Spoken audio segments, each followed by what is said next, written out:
Hola, you peace. It's my Spanish. It's a pleasure to be back here. I was here in December administering the Young Professionals exam, and I'm pleased to say someone from Costa Rica passed, which is very impressive. What nationalities do we have in the audience? Colombia? Peruvian? That's a surprise. Any? Belgian? Slovak? Canada? Tanzania? Okay. And España. Very good. Guess where I'm from? Denmark. Close. I'm from New York. I'm American, and I just wanted to tell you a bit about my story, because I think it is, all of us enter in a very unique and different way, and you can see many people's stories on our website, careers.un.org. Has anyone visited that site? Because that's a one-stop shop, really. But one thing that you have to have if you apply to the UN family is perseverance. And my story, I think, illustrates that to a certain degree. I know you're going to find it hard to believe, but I began my career 20 years ago. How many of you think I'm over 32? All right, nobody here is getting a job. I started when I was a law student, a second-year law student in New York City, and my professor, he knew I spoke French, so he asked me, would you be interested in doing an internship in Geneva at what was then known as the Center for Human Rights? Does anyone know what it is now? The Office of the High Commissioner for Human Rights. So I thought, okay, I didn't really know anything about the UN. I knew less about human rights, but I thought it would be good to practice my French, and you're in Geneva. What's not to like? So I went, and what I can say is that by the end of the summer, I knew a lot more about the UN, and I developed a passion for human rights, but more importantly, I was working with other law students from all over the world. My best friends were Swedish and Spanish, and I just knew this is where I had to be. So okay, I go back to New York and graduate from law school, and I want to work at the UN, and I have no idea how to get a job there. I don't have any contacts. This is before the age of the internet. It's not really easy to find information as an outsider. So my father is a lawyer in New York, and I cut a deal with him. I basically said, Daddy, how about if I work for you 3 days a week so I can volunteer at the UN 2 days a week? Do you think Daddy liked that idea? Daddy said, are you going to get a job from that? How many people think I got a job from that? No. So after a year, I said, Daddy, fire me. And working for Daddy, I got to tell you, it was not easy. So he did fire me very happily. And I moved down to Washington, D.C., and I lived in a basement, and I worked as a caterer so I could volunteer. Now, when I say caterer, I wasn't cooking, I was serving. So I could volunteer at the Lawyers Committee for Human Rights. Again, no salary. So who knows why I did that? Why would I do that? To to get experience, right? It's really hard to get experience when you have no experience. So after a year, I kept applying to the UN and nothing. Then all of a sudden, one day, I got a call, and they don't do it this way anymore, just so you know. But this was 20 years ago. I got a call, and they're like, why do I have your CV in front of me? And I said, I don't know, Cambodia. They said, no, Haiti. And then he said, do you speak French?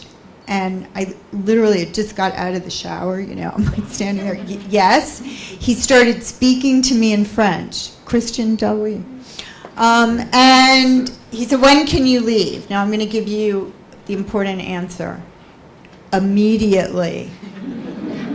Now, I still had time to go to Banana Republic and get my field clothes, and but it was pretty immediate. Within 2 weeks, I was in Haiti. And that was my first paying job professionally with the UN, 2 years after I started seriously applying. And I was a human rights lawyer there, and that was in '93 during the first human rights mission the UN ever had. It was jointly with the Organization of American States. Then from there, in 1994, I went as an electoral observer, or officer actually, to South Africa. And does everybody remember what was happening in 1994 in South Africa? The first fair and free election. So that was totally exciting. And then following that, I went to Rwanda in 1994. And that was a bit more difficult because that was in the aftermath of the genocide, and I was going as a human rights lawyer. But it was still, even though that was very, very challenging, it was still really fulfilling. But then I quit, and I got married, and we're not going to talk about all the husbands in this presentation, but I moved back to New York, and I prosecuted child abuse for 2 years.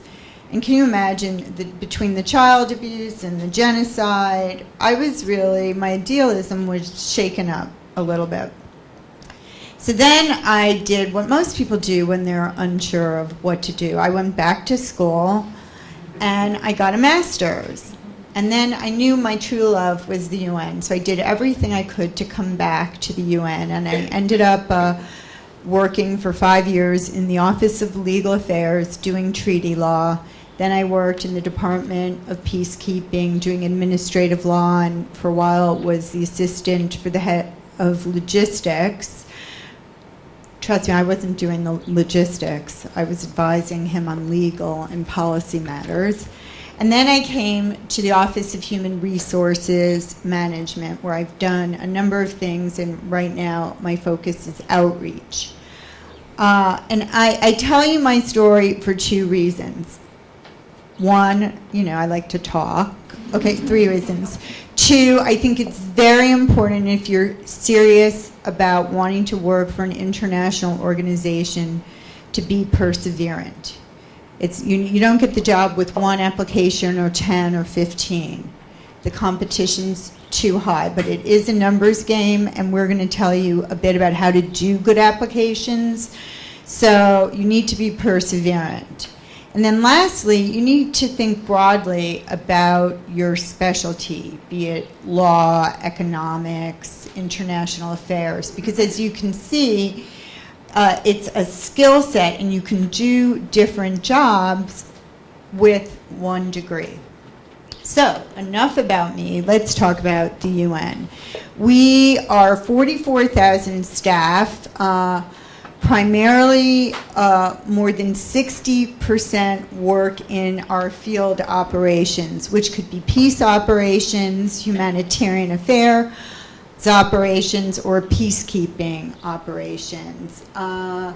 When we work in the field, we generally work with other personnel, be it peacekeepers, civilian police, contractors, so we're a big team. As a staff member of the United Nations, I'm considered an international civil servant. So essentially what that means is even though I'm American or Marta's Colombian, we do not take instruction from our government. We represent the interests of 193 member states, and we take instruction only from the Secretary General or his designated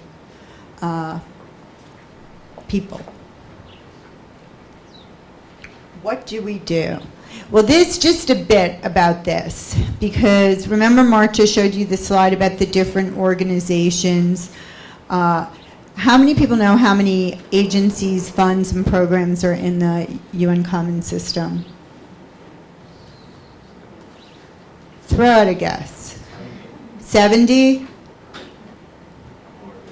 There's about 30.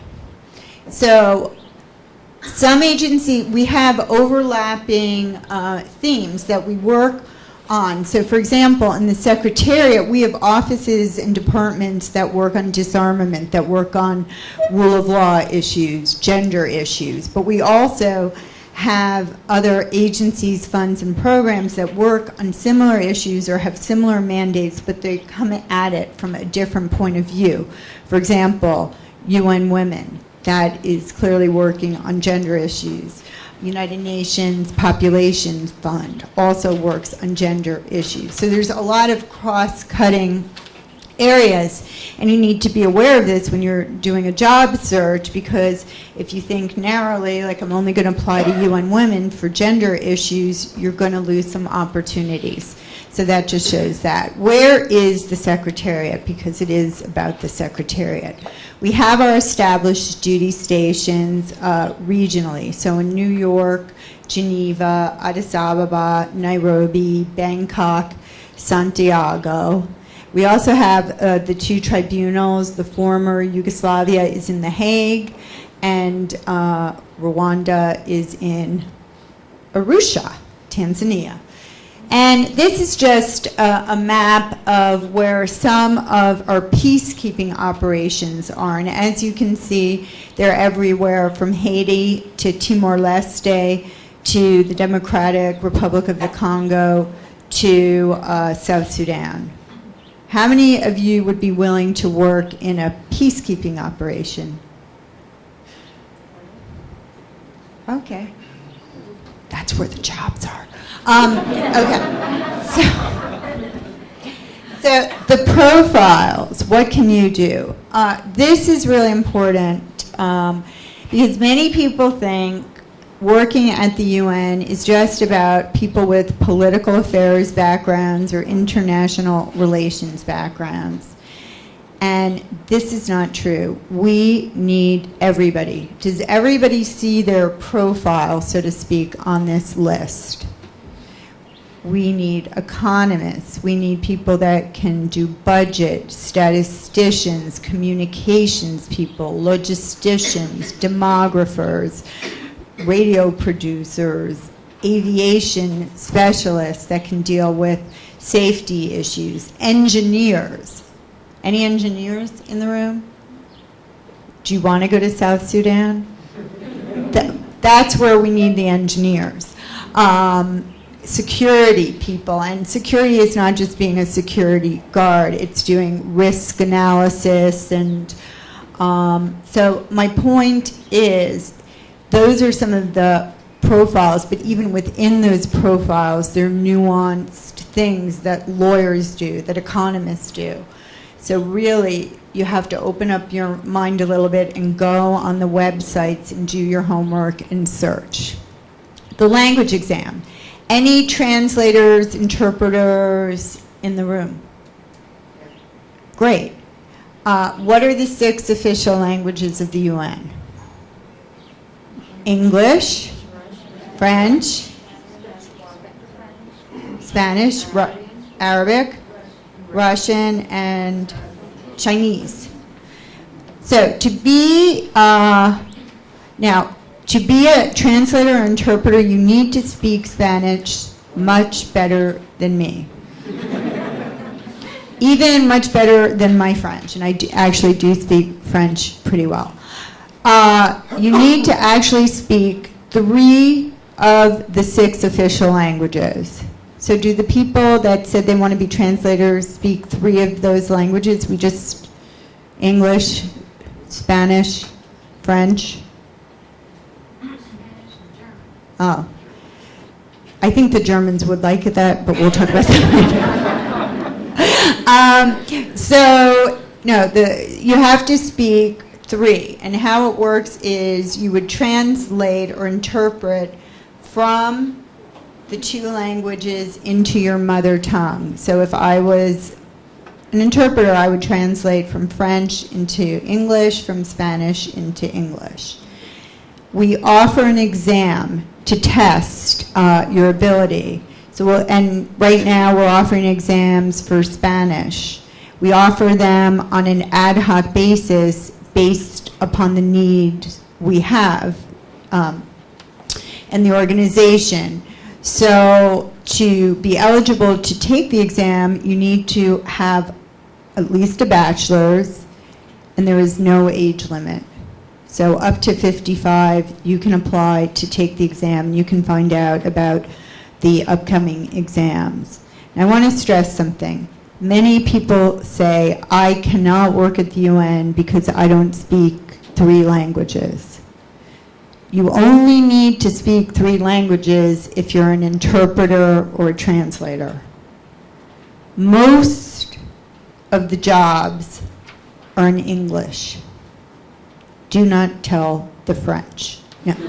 Our working languages are English and French, and there are definitely duty stations where English and French or English and Spanish, this is a fly, English and Spanish are an advantage. But usually, if you speak English and have an additional language, that is sufficient. So don't get confused. Except if you're going to be an interpreter, where obviously your job is to know languages, and that's a different thing.